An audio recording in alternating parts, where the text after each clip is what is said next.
Sampyak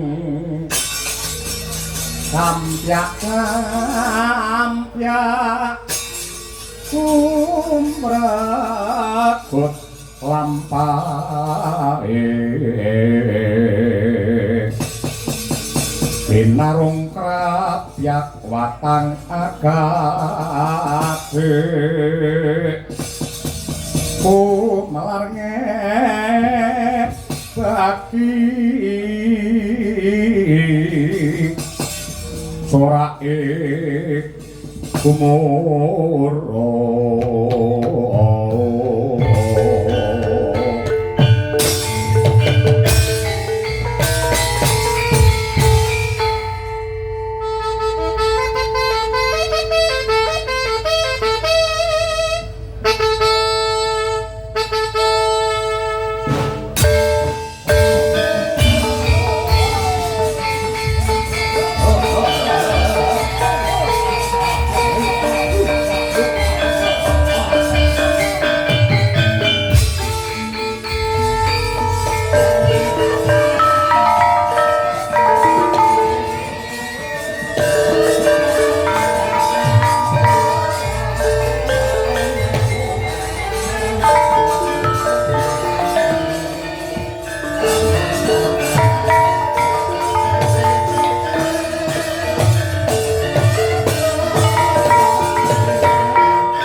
Gusti Mahambara Rawira Hayeng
sumyung hambrengang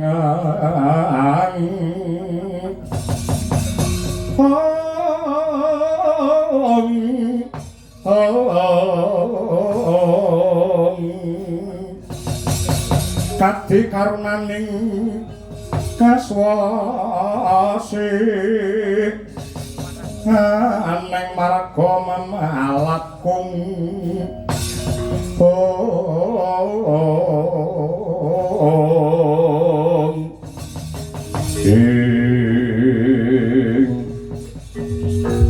piye kok piye apane sawangen para sata Kurawa gunggunge sing pirang-pirang nyerangat gamane gawe giris. Oh to. Nalika bapak mbiyen nyritani aku karo kowe lali apa piye? Sing jenenge wong urip kabeh kuwi ngenteni timbalane Gusti. Yen ditimbali sewanci-wanci aja nganti nguci wani. Ngono lho, Tru. Nah, nalika semono bapak paring dawuh, sing jenenge mati iki diperang dadi 3. Siji mati nista, loro mati madya, angka 3 mati utama. Mati nista upamane merga saka abote lelakon ora kuat pikirane nggih mikir marang ruwet rentenge kahanan. Tinimbangane urip renek gunane aku luwih becik mati, lampus diri suduk salira kendhat tali murda, ngrampungi perkara nganggo carane dhewe. Bunuh diri. Heeh. Kuwi klebu mati sing nista merga ndisiki kersane Gusti ingkang gelar jagat. Ngono. Terus mati madya. Mati madya ki upamane lara terus seda. Merga wis sepuh bar kuwi seda. Kuwi mati madya perkara swarga utawa neraka gumantung biyen tandurane ning donya ki piye. Yen apik genah cadangane munggah swarga, wadene yen ala cemplung neraka jahanam. Terus sing angka 3 ya kuwi mati utama. Lah, iki sing digadang-gadang karo kabeh para titah sing tansah gandrung karo kautaman lho. Mati utama ki upamane piye? Contone senopati prajurit sing mati ana sajroning palagan, ana ning peperangan kuwi mati utama. Mati said cara tembung agama pungkasan ngono kae. Klebu aku karo kowe Nadianto Bagong karo Petro iki pidak pejaraan paribasane saudon saurupan sing tanpa aji. Ning yen awake dhewe ngrungkepi bebener lan kautaman, belani karo bapak, ngreksa apa kang dadi tinggalane bapak wujude klampes ireng kae. Upamane awake dhewe cilik lara gedene mati pisan, klebu mati sing utama. Ngono. Ngono. Tegese madhep mantep tenan kowe. Anggenmu ngrungkepi karo Bapak Semar. Wes temenanan wes. Ora bakal wedi karo sapa-sapa. Aja ku mung dapure para sata Kurawa. Dewa mudhun mbok gaman bledhek ora bakal gigrek muluku salomba. Bagus. Oke. Yen ngono rek palungguhan iki aku wis duwe kanca wong sing kendel, sing wani. Ya kuwi kowe kok. Aku tak maju luwih dhisik. Mengko pamane aku kapengkok ing Pancabaya kudu mundur saka palagan, tak jaluk kowe aja mung meneng wae. Beres. Tu binantu, wis to. Watane awake dhewe manunggal dadi siji gandengan tangan, anggene mbelane karo kautaman. Gusti ora bakal sare. Sedya ayu mangke rahayu terus. Ayo maju. Maju.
Lamun katututan lamun prawira digdaya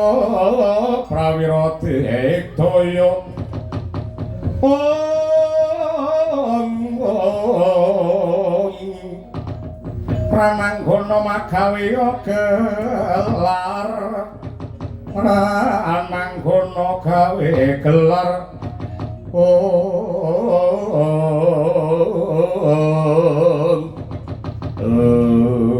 wah, tublas. Ora pangling wong elek Petruk kampung bolong. Nggih. Sembah pangabekti kula kunjuk Bambang Haswatama. Yo, isih gelem ngajeni karo aku. Lho, kula niku tiyang Jawi. Wong Jawa niku kudu njawani. Nadyan to kepeksane niki mangke badhe dados Bandayuda dadi peperangan. Ning kula tetep ngajeni jenengan niku dadi dayok, kula ngibarate sing duwe omah. Tamu niku raja. Nah niku. Nek kudu nonton perkarane yen pancen tamune arep ngobak-obak banyu bening, gawe onar, gawe geger kepeksa niki mangke enten tamu sing kuwirangan. Aku yektine mung manut karo pakone Gareng. Nadyan to Gareng nika ngedol klampe sireng yen mboten enten tandha tangane Petruk kalian Bagong tetep mboten sah. Mila kula suwun kanthi sanget niki namung perkara keluarga. Anak-anake Bapak Semar, Mas Gareng kula kali Bagong. Mbok para Sata Kurawa mboten sah campur tangan. Ning nyatane Gareng wis sambat karo para Kurawa. Anggone bakal ngedol anane klampe sireng kuwi. Lah nggih pun kula wangsuli wau to. Kula tak rembakan riyen kanthi sae kalian Mas Gareng mangke yen pun wonten keputusan menawi badhe mundhut wujudipun klampe sireng nggih kula ulungaken watone wong telu niku kabeh wis sepakat. Nanging nadyan kaya ngopo lan kepiye tak gagas sing dadi sandungane laku sing nyripeti marang lampah ora loyo kejaba mung Petruk karo Bagong. Mula kamangkono kowe ora sah semuci suci ora sah kowe sok dadi wong apik. Wong ki ning diparani kabeh racake duweni dhuwit brana picis mesti seneng. Apa meneh kowe mung gedhi bal 17 ki nyandang bae ora ana sing kok pangan bae ora wareg. Parandene arep duweni dhuwit dene wong Astina kowe kaya ngono patrakmu. Kowe wiwit kuncung nganti gelung melupur Pandhawa entukmu apa? Entukmu apa? Tetep dadi kere kaya ngono to. Mengko lamun to klampe sireng wis ditampa dening para Kurawa, aja kuwatir, Truk. Gareng Petruk Bagong bakal tak mulyake ana negara Ngastina. Lur sewu. Sing jenenge mulya niku ukurane dudu Raja Brana derajat pangkat salah amba Tegal Jembar. Ning mulya niku manggone teng rasa panarima, nrima dumateng kodrate pangeran. Lah niku nrima. Wong yen nrimo yen ikhlas niki mangke mboten bondo to. Nuwun sewu atine niku marem. Mboten kirang lho wong sugih nangis batine mergo duwe anak sing angel ditata angel diatur ngoten nika. Nika wong sugih ning miskin batine. Kowe rasah ngandani aku Truk, mboten ngandani kula ngemutaken. Aku ora lali. Yen kowe ora kena genahe becik aku tegel tega mentala. Jejuing kandamu yen grundung sirahmu tanura bosok koklok dirubungal. Dibuktekke sing grundung sirahe Swatamana Petruk Kampung Bolong dingkir dalan patimu.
Hei becik kowe kantong kowe.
Bodoh pecah sirahmu itu.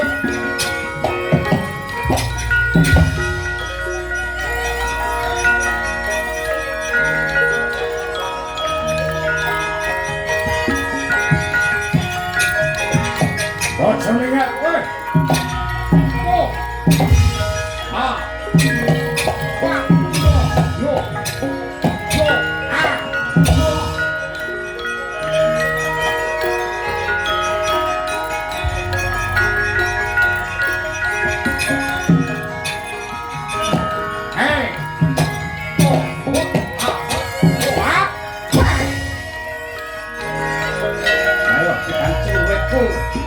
Pedot dulu.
Mundur.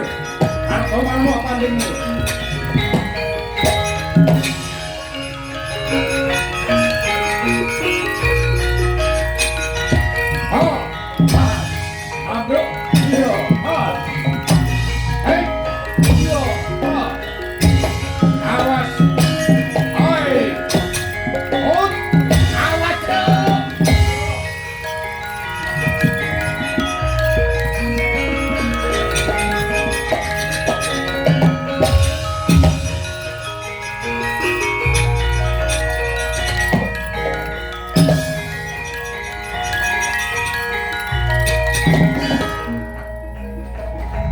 Hop, hop, hop. Iya. Hop, bos. Hop, hop, hop. Sadak, lo, wes. Ya.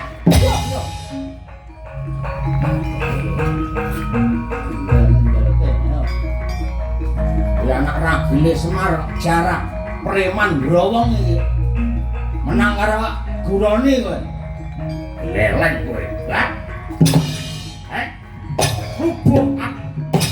Ak. Weh. Oh. Oh. Kira oke.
Mangkrak rodos Romanaut manjinging paparatan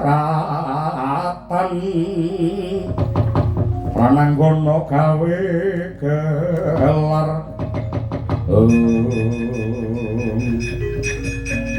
Bagong wonten dawuh ngerti karo aku nen kowe ngerti karo aku maksude pripun aku ki sapa karo awake dhewe nek lali lho sampean lho karo awake dhewe kok lali aku Surtayu wis kelingan sampean ora kudune kowe iso nyawang iki para Satapura teko kene nggawa wadyabala sakmono akeh gamane komplit pripun mak pratap yang bisa berdodok-dodok ngono kuwi blok yang lapri kaya becik mundur bali yo bali teng pundi lah mau cepok aja kok bali ning desa kono lho pancen kula niku badhe duwe gawe gedhe kalih kawula-kula ing Cepokrejo ning Ripalungguhan samangke kahanane nembe genting merga bapak kula omahe diancam-ancam kalih Mas Gareng sing nyatane gendon rukon pidak jempel gedhek antuk nebu sak uyon kalian para kula.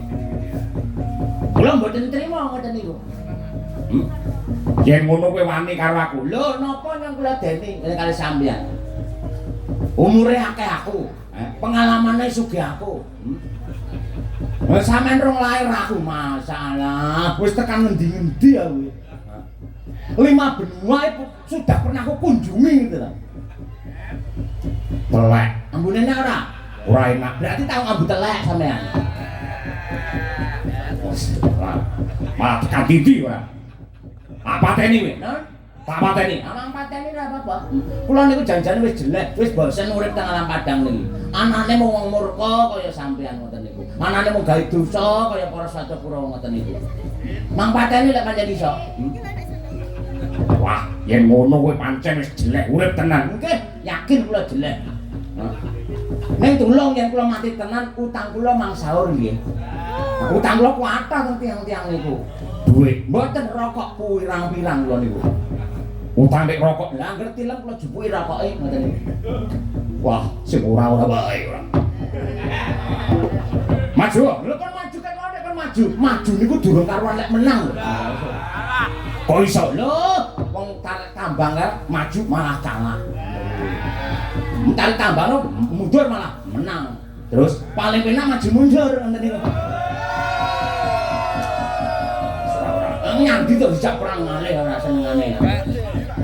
tinju kira nyawamu. Oh, dingo sing dadi kondo. Iya. Ayo gamelan ora? Mboten sagur kula kalih jenengan niku. Ya. Rai muni lho. Nggih. Es. Wah. Oke. Ayo. Hop. Ora kan hop. Wah, ndas gundul lampu ramung. Samane nyang gondrongmu ku ya ndik lah asline. Aku ndel-ndelke.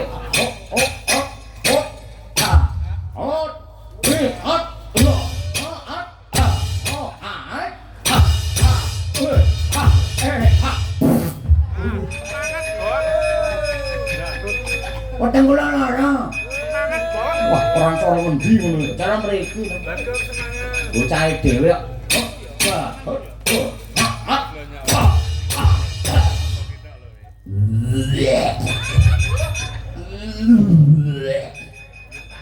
Ayo, wis blokean rasakno.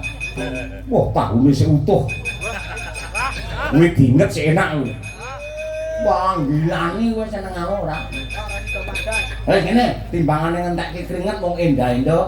Saiki aku ngantem sirahmu ping 3, kowe ngantem sirahku ping 3. Sing semaput sapa? Sing pecah sirahe sapa? Oke. Oke. Wani no. Oh, oke. Sapa sik? Ya aku sing tuwek dhisik. Sing 6 keri. Kowe ngantem sirahku ping 3, aku ngantem sirahmu ping 3. Yo. Ing kene dalan patimu kowe. Ambruk. Ora bisa. Kurang pindho. Iya. Ambruk. Ora bisa. Kurang ping 4. Kurang pisan. Hah? Kurang pisan. Oh iya, kurang pisan. Oh.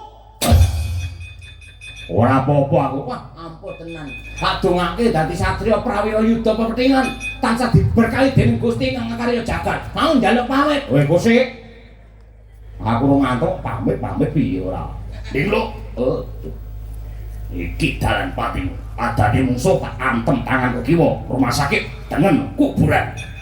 Tak tibani tanganku, ora pecah siramu, ambyar polomu, guruni batangmu. Rasa ngomong ndang ngantem lho. Meden-medeni wae. Ayo wis siap iki lho aku. Ing kene dalan patimu. Piye? Oh, ndak apa-apa. Oh, ndak apa-apa. Kurang pindho. Hah? Piye? Oh, ndak apa-apa. Pisan kas kowe. Ya, partai tambahan iki. Dan sik dru 0-0 tambahin no. Mulai dru terus adu penalti lho, kok. Mak musuh Kongo kowe. Ayo.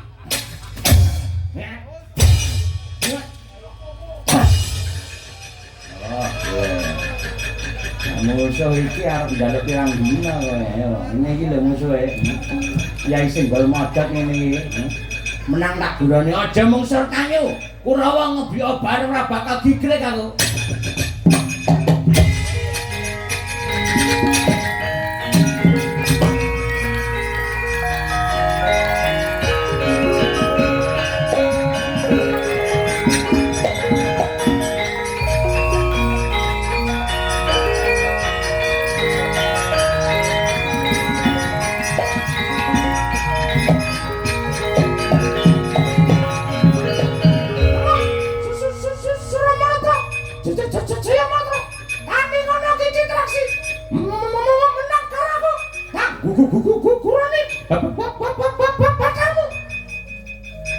Omongnya angel arep perang lho.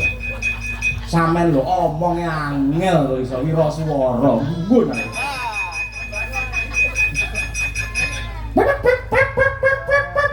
Nggih, pripun? Kok anak Semar. Nggih, anak Semar kula pun ngerti pripun. Mundur. Kowe aja wani karo Citraksi. Wani karo liyane kelok. Musuh karaku karo titipati. Tinjo akhirat nyawamu. Nggih, dibuktekke yo. Aku sing ngrungokne melu ngempet ambekan ora senengane. Mbok sampeyan laris mbok ditambakne to kaya ngono iso. Ciri khas. Oh, ciri khas elek itu diopeni wae jenengan. Aja cekake. polahe barang ya melu ngono ta. Mati. Dene.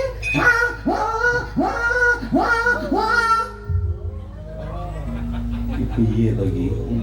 Senengane kok. Wong ya ayamen kok ya mangkat budal perang ngono.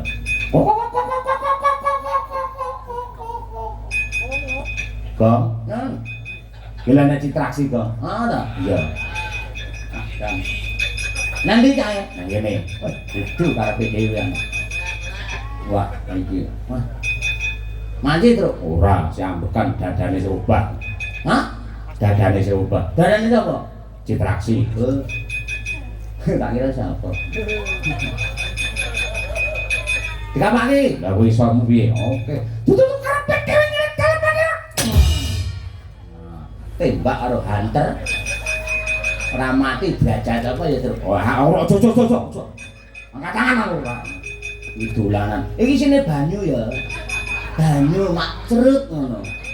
Penak. Wah, senengane dolanane anak iki dolanan ora. Ayo, sinten sing maju? Petruk mboten mrene mundur ditamake.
Perangan.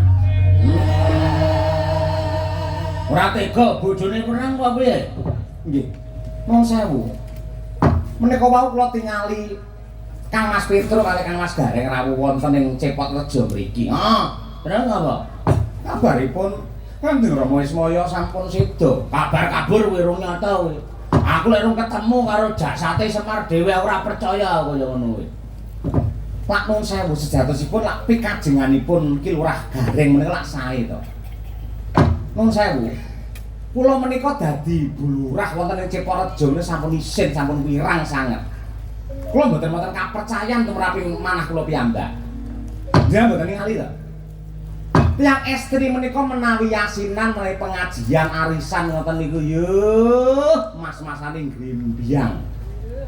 Kula niku lho ngatahi bojone Bagong niku lurah teng desa mriki. Panandene mangpirsani potong mlompong ngarani apa-apane lho. Kula saged gambaraken nuwun sewu, menawi mangke kampesipun dipun sadi saestu wonten para Kurawa. Tartamtu artanipun menika mangke kathah. Lah menawi kagungan arta kathah njenengan mboten pengin mulyake dhumateng kula. Kula pun wirang sanget mboten nate dugi wonten ing yasinan wonten ing arisan ten pundi-pundi PKK nggih mboten dugi. Mergo kula isin kanca-kanca kula niku sami grembyang sedaya mas-masanipun kathah. Kula kothong mlompong kados mekaten. Monggo to dipun sadi teng Kurawa. Mangke kangge dandani omah barang duwe tutupan ingkang sae lan saya prayogi to Kakang Mas.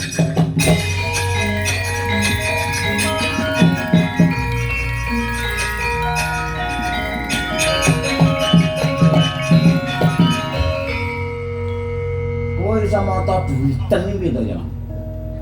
Biyen mriki tak rabi, nalika semono tak kandhani. Uripku prasaja, uripku ki sarwa kurang. Jare sing kok tresnani ora perkara urip sing prasaja, ning atiku sing kok tresnani. Ning nyatane saiki yo ngono iki piye pokalmu? Nyatanipun kawontenan saya mesakaken lho. Anan jenengan papat rasane katokan kabeh. Lho pancen aku yo bareng karo ora katokan biasane kok. Mboten ngoten. Kula isin dadi mboyo isin lho. Lah jenengmu piye? Lah nggih disadike ora iso. Ora tak dol. Kuwi dadi sejarah. Tur aku duwe kapercayan bapak urung mati. Tetep tak goleki bar iki. Ning madyan kados pundi kemawon dirasakaken mirsani to kawontenanipun Cepareja menika kados mekaten. Mboten wonten tiyang sugih. Jenengan kan lurah mboten kajen. Mboten kerengan babar pisan. Mboten duwe napa-napa. Urip pisan mbok ngraosaken kamulyan, kanikmatan, kesugihan pisan lho niku. Monggo sejene wanita kados kula menika simbole kaendahan. Monggo endahe wanita menika wonten sandangan, wonten anggon-anggon ingkang gemebyar. Aku isaku yo ngene iki. Anggon-anggon mas-masan kok sing tak karep-karepne ngono kuwi. Kuwi yektine ora ana gunane apa-apa. Saya jaman sing kaya ngene iki. Kowe ngangge mas-masan gawe gelang, ngangge kalung, tek ora ampan-papan. Padha karo ngundang rampok, ngundang copet ngerti lah. Ora sakit dalan karo ngono kuwi. Wong ki ngormati karo kowe, ora perkara mas-masamu, nek sing dihormati iki jiwamu piye. Perkara ngono nek isin. Nanging menawi ngaten jenengan mboten kepareng ndharat tur kula. Kula menawa sampun bosen jeleh urip ngarekoso kados mekaten. Menika wonten trontong pepadang kangge kamulyanipun Cepareja lan kamulyan kula lan jingandika. Panjenengan kemawon nampik kados pundi? Ora perkara nampik, nek golek benere kudune piye? Sugih monggo, nek liwat dalan sing bener carane kaya ngene iki. Mesane bapak ora. Yen panjenengan niku mboten kepareng ndharat tur kula. Mboten wonten ginanipun kula dadi bojo lurah wonten Cepareja. Lha kesah sak pura-pura kemawon.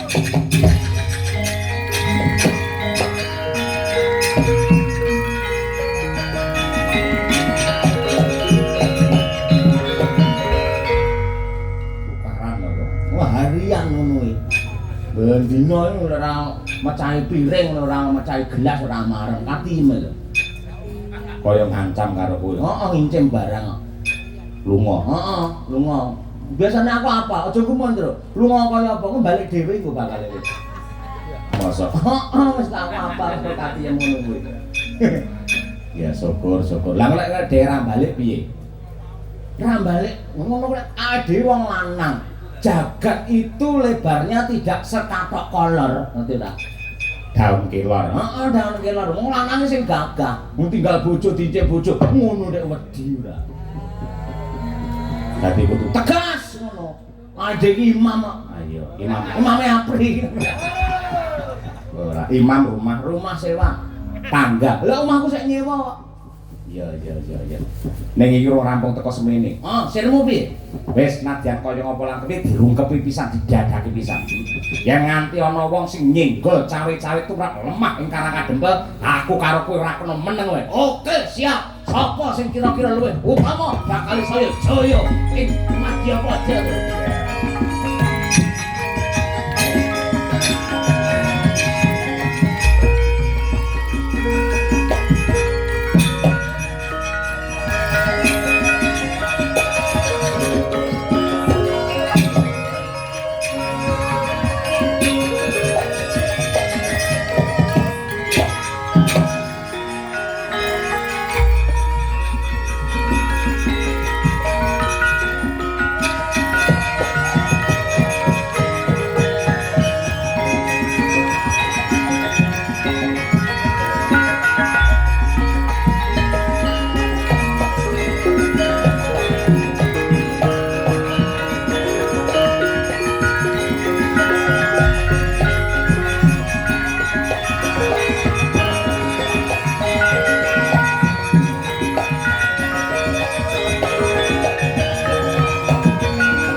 saya dalu arara sabya lintang kumadhat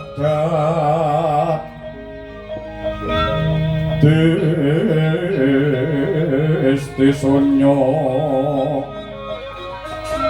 tengah wengi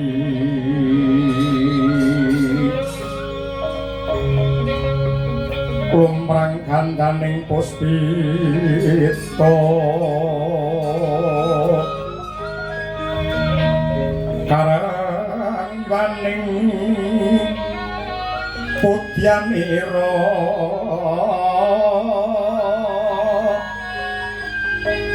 Wirisarta pawana ping anu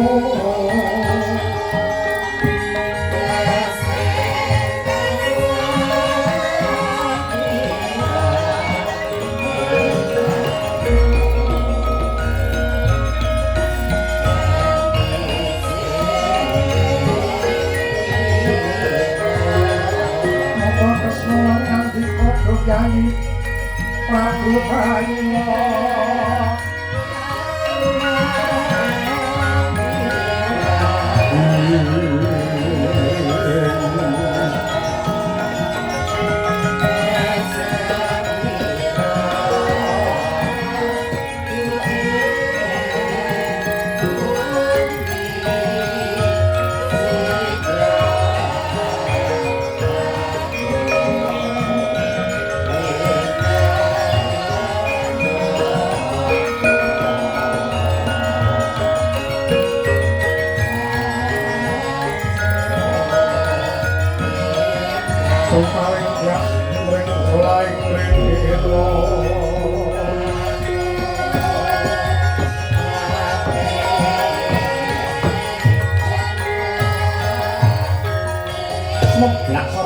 Bang Pratangga Pati Brangetan Hanlai ginapit gunung temah tumlawung semburat banglir socaning uga rapuh maratas sumaring bangarta tinampi siraping pendhapa paringgitan negari Dwarawati ya ing Dwaraka sang socaning rat oboring jagat pangijawantai Sang Hyang Wisnu Hanenggih Sang Prabu Sri Bathara Kresna kepareng pinarak ing kono. Mesem jroning Mardaya dupi mulak repepeh putra putri kinasih ingkang Marasiba. Hanenggih garwanipun Ki Lurah Petruk Kantong Bolong ingkang awangi Endang Kuwantawati. Mangkono sigra rinangkul kinempit-kempit kinarya ngesok dumateng ana ing griya Nenggih Nata Agung Ndrawati. Dereng dangu kawijil pangandikane mangkono lamun ta kawiyosing lisan.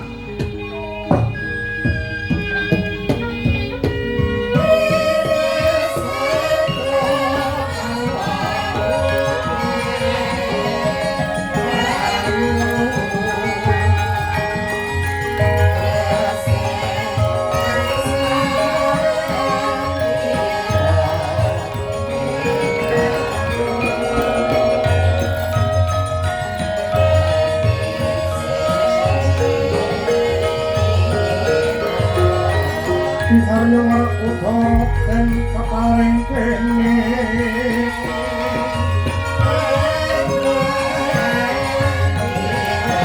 Citra karya silan wujud gawang guna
Wilayana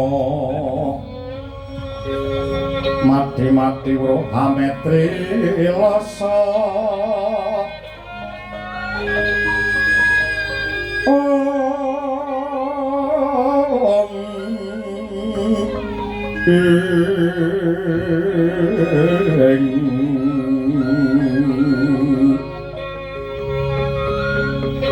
mangklana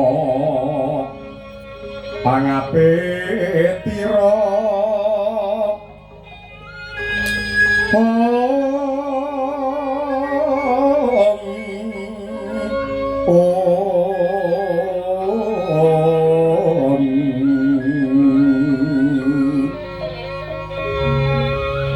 Gending marioneng tapane si Joko layar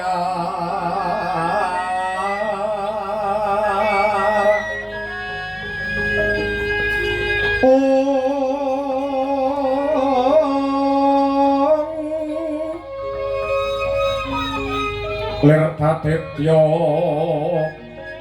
mandra kene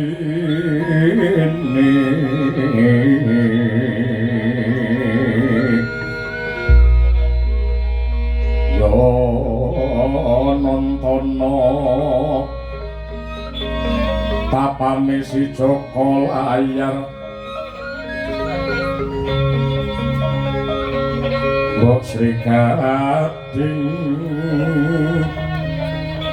melati sora kemune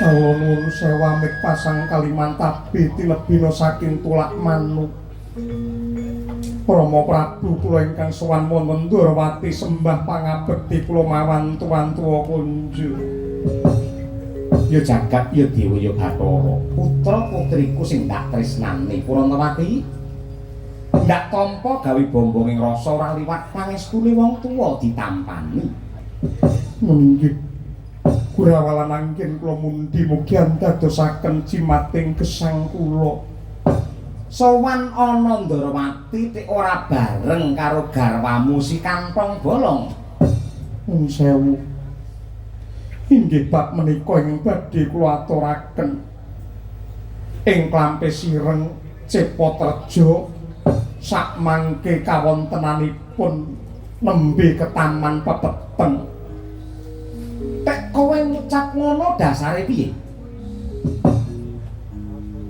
kabar semebar warta-rata Rama Kyai Semar menika ical ngantos ripalungguhan samangke mboten wonten kabul kawusananipun kedadak dipun susul Kakang Ki Lurah Garing menika makarya sesarengan ya apa kerjasama karo para Kurawa terus niate api pekarangan klampe sireng badhe dipun sadhe dumateng Ratu Ngastina lho terus lha inggih lajeng Ki Lurah Garing menika manggi dumateng Kakang Mas Petruk kaliyan Dik Bagong ngersakaken tandha tangan utawi tapak asta satemah dados rame wonten ing Cepotrejo para Kurawa nimbrung dados pancakara Ose sliramu tindak rene kuwi pamitan karo Petruk apa ora mboten lho Ose ta Purantawati yektine pun Rama ki wis dadi wong tuwa sing jenenge wong tuwa ki pancen duwe kewajiban telung perkara ya kuwi sepisan menehi jeneng karo anak nalika lair, angka 2 glowentah karo anak, angka 3 ya kuwi mala kramakake anak. Anak kuwi yen wis rabi, yen wis palakrama kaya jeneng sira kuwi, apike wong tuwa aja sok cawe-cawe campur tangan karo urusane anak lan urusane mantu. Kala mangsa ana geseh lan bentik antarane wong tuwa karo anak kuwi ya merga wong tuwa sok melu nimbrung keluargane anak. Mula sakmuse sliramu rabi kelawan Petruk nalika semono sliramu enggal ndak perintah pisah saka omah, pisah karo wong tuwa, banjur mandiring pribadi nata uripmu dhewe aja nganti ana anak lan mantu ngrepoti karo wong tuwa lan wong tuwa aja nganti campur urusane anak. Nanging gandeng sliramu sambat marang aku lan mesti wae aku ora tega nyawang sengsarane anak dina iki. Coba pun Rama tak melu budidaya kanthi sak kuwating tenaga.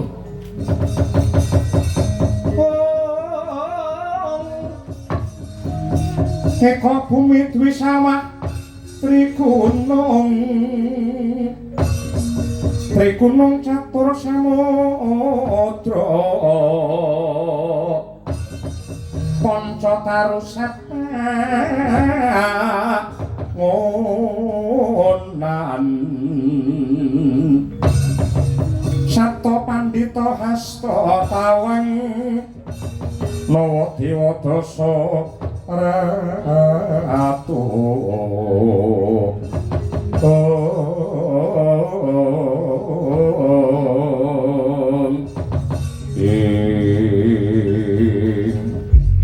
Kanjeng Rama piye matur nuwun kepareng ndaharatur kula lan sambatipun ingkang putra. Ayo saiki aku manut kowe kudu piye Ratu Ndrawati? Kok jak nang ndi? Mula neh Nggih ngilen malih. Jul ora krasa ya, mak yu ta. Menika mesakaken sampe sireng mesakaken Cepotrejo. Ya. Ayo, ripalungguhan iki karo mlaku lon-lonan karo nyambung rasa kelawan Gusti ingkang Maha Nasa. Wis muga-muga kahanan sing peteng kaya ngene enggal ketemu padange ya nggih.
Ngetan malih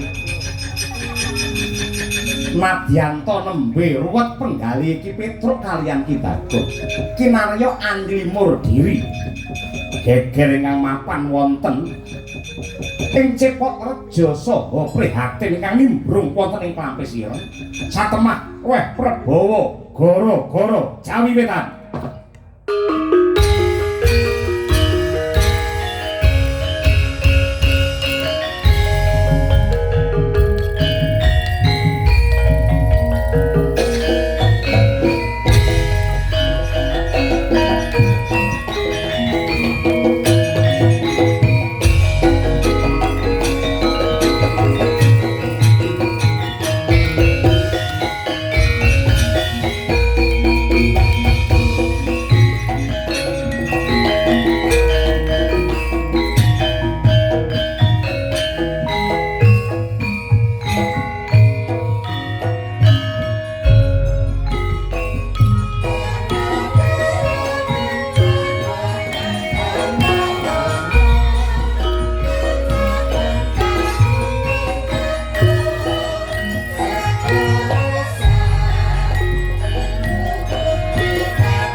Gara-gara kok. Heeh, iki rada metu saka alur lakon dhisik ya, Truk. Nggih. Cara wong delok film utawa sinetron iki dadi iklan dhisik. Oke, ora masalah. Kok iso diarani gara-gara, Truk? Nah iki. Gara-gara kuwi yektine yen cara basa Indonesia pergolakan dunia. Nah, yen cara Jawa ya kuwi kahanan sing gegirisi. Mula yen cara mbah-mbah biyen wayang kuwi ora kok angger lakon kuwi metu gara-gara kuwi ora kok. Ning digoleki sing lakon-lakon ana pendhita sing duwe perbawa. Upamane lakon ciptaning kae Arjuna tapa aning gunung lan ning Guwa Mintaraga kae Gunung Indra Kekila kae satemah gawe horeg ana ing kahyangan mula terus ngangge gara-gara ngono kuwi. Ini nek adegan satriya ning alas, Ndara Janaka ning alas, Abimanyu ning alas. Terus adegan pertapan Saptawarga ngono kae ora ngangge gara-gara. Oh, ngono. Iya. Ning saiki no jaman kelakon ya, Truk, angger yaine ya gara-gara. Iya. Kari nonton le pentas ning endi ngono. Yen cara Solo ngene jam 1 wis malah setengah 1 sosok wis gara-gara ngono kuwi. Yen cara awake dhewe udakara setengah 2 gara-gara. Lah cara etan ana Blitar Tulungagung Kediri setengah 2 iki lagi bar limbukan. Ayo. Takono Mbak Nanda kuwi lek ora percaya. Ayo. Yae ning sik ndangdut. Ayo. Ning kuwi ya nek apike saurunge limbukan iki wis dikompliti garap-garap di dalam lakon semua sudah tertuang di pakliran. Ora mung jejer tok ana bantahe, ana lucone, ana sabete yen perlu dipindah sing biasane adegane iki ning nggen bar limbukan dijokke apa kuwi budalan ning arep. Lah ngono kuwi.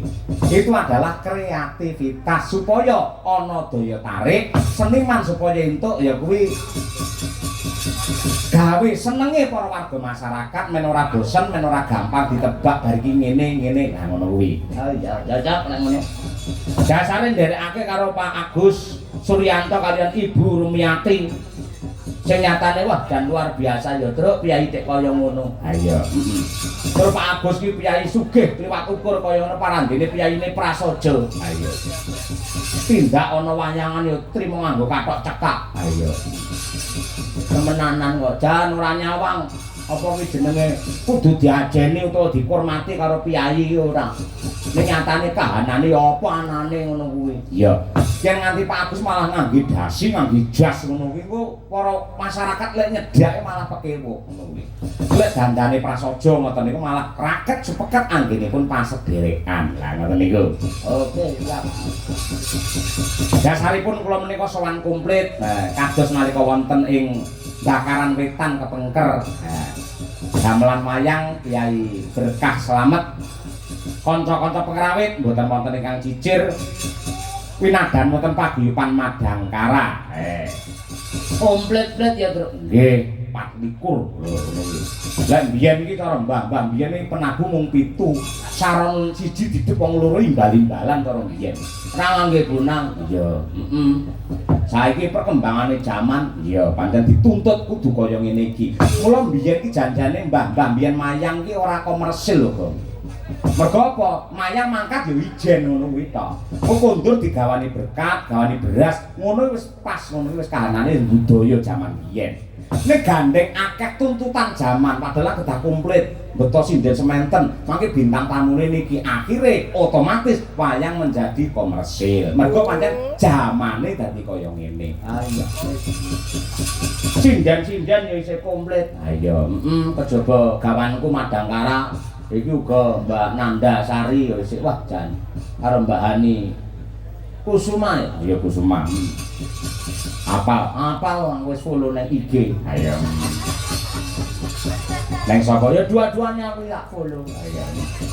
Laris Raumo Mas Jan iso membahana. Iya. Sing mepet mriki menika anak kula Winong Nawangsih. Nah, menika saking Tulungagung. Tulungagung sinden pirang-pirang. Ah, mbotok sinden Tulungagung kelakon lho. Mergo pancen akeh para seniman senior sing peduli terhadap generasi ngajari nyinden ngoten niku kathah. Mbah Sumar niku ngajari nyinden lan sanes-sanesipun. Kalajengaken menika Mbak Birgita Ayu Setiani Haryanto menika saking Kota Kediri Laladan Semen. Ah, wae kulone terminal. Iya. Sarjana seni. Iya, sarjana seni. Kalajengaken menika Mbak Dian Munasiroh. Wah iya. Duduke le tegap yang paling seneng. Ayo. Tegap. Ayo. Dan ketok le wah temenanan. Ayo. Modele ngerti wong lanang kaya pengen mamah ngono modele. Ayo, Pawakane ketok. Ketok wong model ngono kuwi. ayo. Mula sing lanange ra iso lemul-lemul ayo kuwi. Lalap karo Dian. Ayo. Menika Mbak Dian Munasiroh sarjana seni magister seni saking Madiun. Ketuane sinden pinter sregep lan dijakan materi baru semangat. Iya, ngono kuwi.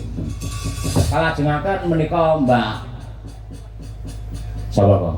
Mbak Mira Malinda. Lah, Kirana Malinda hotel tulung aku ngawut ya ora. Sambil ngantri lho Mbak. Mbak Mira Kirana menika saking Nganjuk. Jenengan niku lho, kok apalane gur hotel, mawon apa sabane niku teng hotel to, Pak? Ya jelas ning hotel kok jenenge dalang kan transit. Bintang tamu ya transit, kaya ki mau aku ya Berarti transit. selama menjadi dalang berapa puluh tahun itu berarti selalu di hotel. Sebelum sama Bu Kesi juga di hotel. Enggak gubuk mbiyen kalune kuwi. Ya ora to Mbak, ya ning ale kawontenan ngono kuwi ketok wah kesel banget iki kok. Ayo kudu leren kudu ning hotel. Men iso apa jenenge perfect. Awake men perfect. Masa teng hotel ngoten niku nggih namung leren. Kanca-kanca pamane tak ke hotel. Iya. Bengi iki melek kabeh mesti. Enggak saged. Lho kan angkel turune. Lah nek kana mesti dijak omong-omongane gending ae. Nah akhirnya terus yo akhirnya bengi yo enek sudane kekuatan ngono. Walah mboten to. Heeh. Ngono. Berarti positif ya. Positif, aku tapan ta ora positif. Ayo. Paji yo. Ayo, ayo. Mangane arep biaya karo Mira ayo. Kalah mir karo aku. Aku iki sik indir-indire cilik. Aku wis tekan Nganjuk tekan ndi-ndi. Mboten kok kalah. Kula niki lak tasik enem tinimbang jenengan. Nggih bakune wong nem ki ngalah, Pak, kalih tiyang sepuh ngoten niku. Lah, kuwi sing top kuwi. Ngalah ki tegese ngae menuju lah Gusti Allah. Apik kuwi jas. Ayo, Mira Melanda. Ayo. Kalajengaken menika Ibu Sukesi Rahayu sarjana seni magister seni. Wah, jane. Mbok etruk kecuk iki lho. Ayo, jan piye kaya ngono ra iso tuwa ya, Tru. Ayo. Mas aku awet enom mbiyen